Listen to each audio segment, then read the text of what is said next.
Assalamualaikum warahmatullahi wabarakatuh. Kita sampai di pertemuan 9 sewerage dan drainase berkelanjutan. Kali ini kita membahas tentang analisis hidrolika. Kebanyakan di sini sudah dibahas di mekanika fluida, jadi kita banyak yang kita ulang. Kita tinjau ulang persamaan Bernoulli. Persamaan Bernoulli apa? Ya ini, P tambah setengah rho V kuadrat tambah gamma Z sama dengan constant along streamline. Jadi itu konstan sepanjang aliran, ya. Nah, bentuk Bernoulli itu banyak bentuknya. Ini bisa berubah nanti. Misalnya nanti ada P per gamma segala macam, tapi ini yang ada di buku ini. Nah, asumsi dasarnya apa? Ini silakan dibaca sendiri. Kemudian dalam menganalisis aliran itu ada yang namanya energy line dan hydraulic grade line, EL dan HGL. Oke.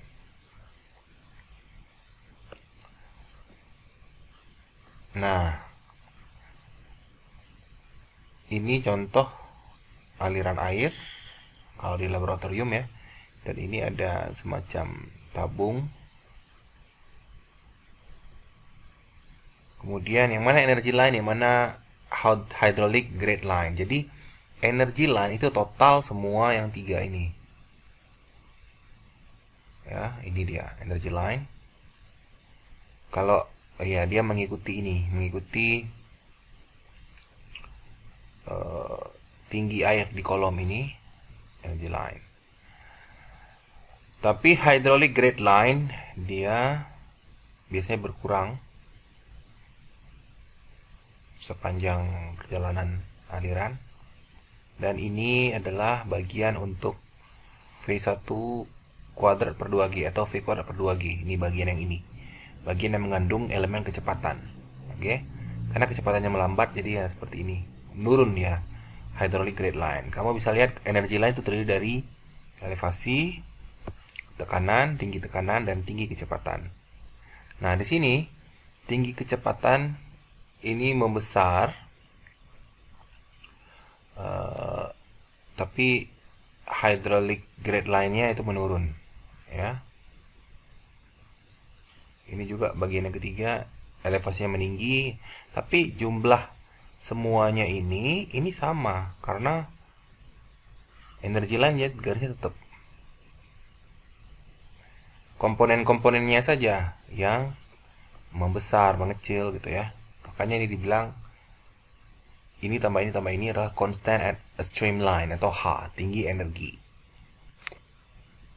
Oke, ini silahkan dibaca sendiri.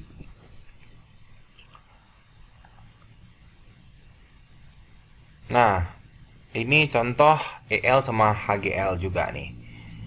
Ini kan semacam tampungan besar, kemudian ada semacam pipa yang mengecil di sini dan berlanjut. Jadi kalau di sini H-nya itu adalah karena dia ini cenderung diam, airnya tidak bergerak. Jadi H-nya atau energinya adalah tinggi elevasi di titik ini ya. Kecepatan tidak ada, tekanan tidak ada, dianggap tidak ada. Tekanan di sini mungkin hanya ada tekanan atmosfer. Tapi itu karena ini juga mengalami tekanan atmosfer sehingga dianggap atmosfernya tetap konstan dan tekanan di sini karena akibat yang lain tidak ada, nol. Masuk air ke sini, di titik ini elevasi sudah ada, sudah berkurang maksudnya. Dari sini kan Z1 tinggi nih, dari sini ke sini itu adalah Z1. Tapi karena kita meninjau titik ini, maka Z-nya menjadi ini, mengecil, Z2. Tekanan sudah ada, sudah. Ya, tekanannya ini. Kecepatan juga sudah ada. Ini kecepatan untuk titik ini ya. Bagaimana kalau menyempit kembali, menyempit lagi, ini Z3,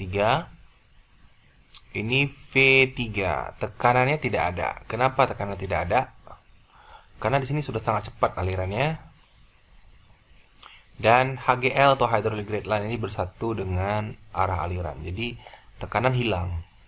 Tapi kalau dijumlahkan yang 3, yang 2, yang 1 itu konstan, tetap sama jumlahnya. Karena EL-nya sama. Ya, yang berubah hanya komponen kecepatan, komponen elevasi, komponen-komponennya yang berubah. Oke. Kita sekarang berbicara soal aliran saluran terbuka. Saluran terbuka itu air mengalir dengan muka air bebas. Jadi bukan dalam pipa, tidak ada tekanan dalam pipa, ya. Ini silakan dibaca. Aliran saluran terbuka dan klasifikasi aliran ini sudah juga di mekanika fluida, tapi kita ulang kembali. Aliran saluran terbuka itu disebut seragam atau uniform flow. Kedalaman aliran tidak bervariasi sepanjang saluran. Atau ada juga aliran saluran terbuka yang tidak seragam, non-uniform. Jadi yang tidak seragam ada lagi bervariasi cepat, ada bervariasi bertahap. Jadi kalau yang di atas namanya uniform, yang ini adalah non-uniform atau varied flow. Ini terbagi dua, satu bervariasi cepat atau rapidly varying flow (RVF) dan bergradasi secara bertahap atau gradually varying flow. Nah, kalau air turun seperti ini aliran di sini ini terjadi RVF alias berubah cepat, aliran berubah cepat atau bervariasi secara cepat. Kalau di sini, ini sudah membentuk uniform. Uniform itu berarti dia kedalamannya itu sama dan kecepatannya sama semua. Kemudian, karena di sini ada tahanan menyebabkan air di sini naik, ya. Jadi, di sini daerah ini adalah berubah cepat, RVF. Kemudian di sini ini ada sempat mengalami uniform. Ini uniform flow. Di sini ini berubah lagi nih karena dia tiba-tiba jatuh gitu kan. RVF. Kemudian di sini gradually varied flow. Jadi dia berubah tapi pelan-pelan. Kedalamannya kan ini berubah, tapi dia pelan-pelan berubahnya. Ya, kalau di sini kan cepat berubahnya. Di sini karena dia jatuh ke bawah maka rapid lagi berubah cepat. Kemudian di sini walaupun dia turun ke bawah tapi dia uniform. Kedalamannya sama segala macam. Oke. Aliran saluran terbuka disebut tunak atau mantap atau steady kalau variabel aliran di suatu titik seperti kedalaman dan kecepatannya tidak berubah terhadap waktu. Kalau berubah terhadap waktu maka disebut aliran tidak mantap atau tidak tunak atau unsteady. Aliran saluran terbuka juga mungkin laminar, transisi atau turbulen tergantung pada kondisi yang terlibat. Perbandingan gaya-gaya yang disebabkan oleh gaya inersia, gravitasi, dan kekentalan dikenal sebagai bilangan Reynolds. Rumusnya adalah ini. Reynolds, ada yang tulis R, ada yang tulis RE. Rho kali V kali L per mu. Rho ini adalah kerapatan fluida, densitas fluida, massa jenis fluida. V adalah kecepatannya, kecepatan fluida. L adalah panjang karakteristik. Ya. Kalau untuk aliran terbuka itu nanti RH. Kalau untuk tertutup, untuk pipa ini diganti dengan D. Oke. Di bawahnya mu adalah viskositas absolut. Oke. Nah, viskositas absolut ini kalau kamu bagikan dengan rho, kalau rho-nya dibawa ke bawah, maka itu menjadi V kecil adalah viskositas kinematik. Ini rumusnya ya. Jadi bisa sering orang pakai ini aja rumusnya. Pakai viskositas kinematik. V kecepatan, L adalah panjang karakteristik untuk mendapat Reynolds. Nah, hasil dari sini, kalau saluran terbuka, kalau di bawah 500, maka alirannya tergolong laminer. Kalau turbulen, kalau di atas 1000. Di antara 500 dan 1000 disebut aliran transisi. Pada umumnya, aliran saluran terbuka turbulen karena kecepatan aliran dan kekasaran dinding relatif besar. Nah, itu kan Reynolds. Sekarang kita masuk ke parameter satu lagi, yaitu bilangan Froude. Karakter dari sebuah aliran saluran terbuka dapat sangat bergantung dari berapa cepat suatu gelombang permukaan tertentu bergerak relatif terhadap fluida. Parameter tak berdimensi yang menggambarkan hal ini adalah bilangan Froude. Rumusnya adalah V kecepatan aliran dibagi dengan akar G gravitasi dikalikan L atau panjang karakteristik atau kedalaman alirannya. ya. Kalau saluran terbuka ini L ini menjadi Y, kalau saluran tertutup ini D di sini. Oke. Bilangan Freud itu menandakan apa? Kalau bilangan Freud ini kamu cari dapatnya nilai di bawah 1, maka aliran itu disebut subkritis atau tenang. F sama dengan 1 disebut aliran kritis, di atas 1 disebut superkritis. Ini bisa kamu lihat gambarnya. Ini air yang tenang, diam. Ini yang B, ini subkritis. Di sini upstream, hulu, di sini hilir. Ya, ini aliran kritis, ini aliran superkritis. Distribusi kecepatan silakan dibaca kembali. Kalau dalam saluran atau aliran terbuka ada distribusi kecepatannya berbeda antara lapisan atas, bawah, bagian samping, tengah gitu. Berbeda ya. Silakan dibaca contohnya ini kalau bentuknya seperti ini kira-kira distribusi kecepatannya seperti ini. Kalau trapesium ini kamu bisa lihat ini 2. Berarti di sini paling cepat distribusi kecepatan 1,5, 0,5. Kalau segitiga seperti ini, kalau lingkaran tidak penuh seperti ini, berarti yang paling cepat itu di sini distribusinya ya. Kalau alam bagaimana seperti ini biasanya kan tidak mengikuti bentuk yang tertentu.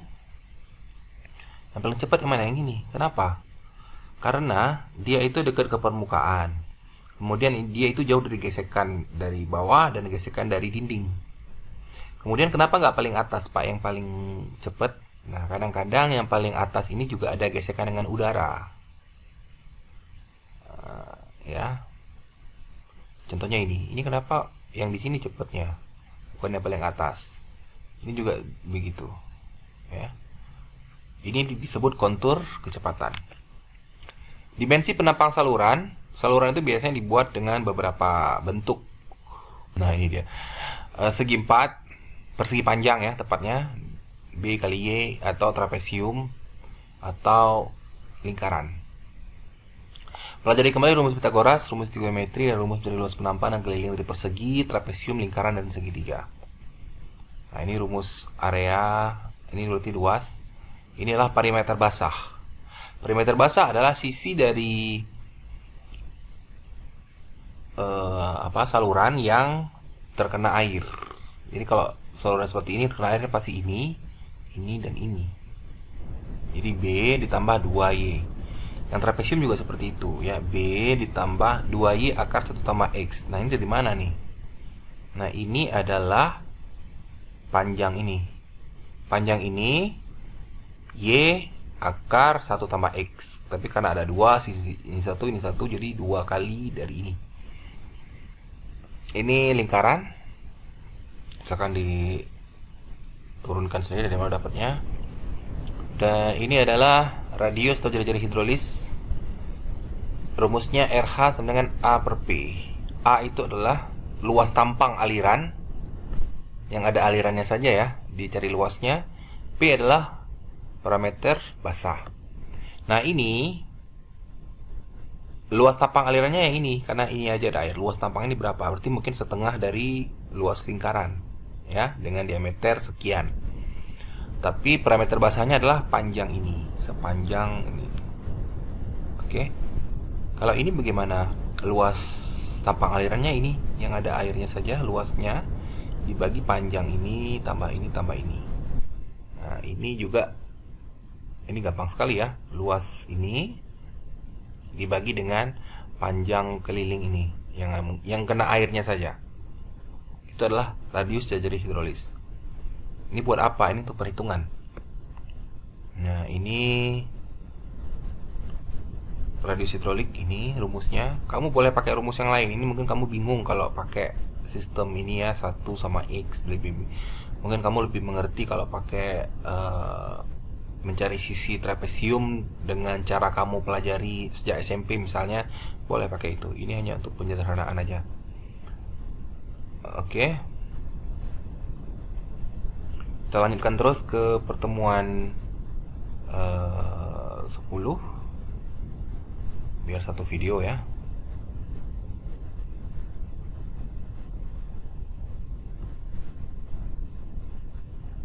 Pertemuan 10.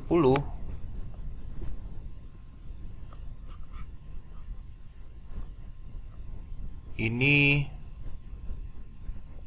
kita membahas kelanjutan tadi, aliran seragam di saluran terbuka, kemudian rumus Cauchy, rumus Manning, dan contoh soal.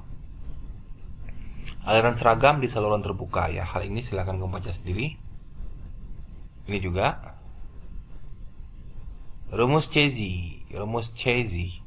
Jadi kalau zat cair mengalir melalui saluran terbuka akan menimbulkan tegangan geser atau tahanan pada dinding-dindingnya, ya kan. Tahanan ini akan diimbangi oleh komponen gaya berat yang bekerja pada zat cair dalam arah aliran.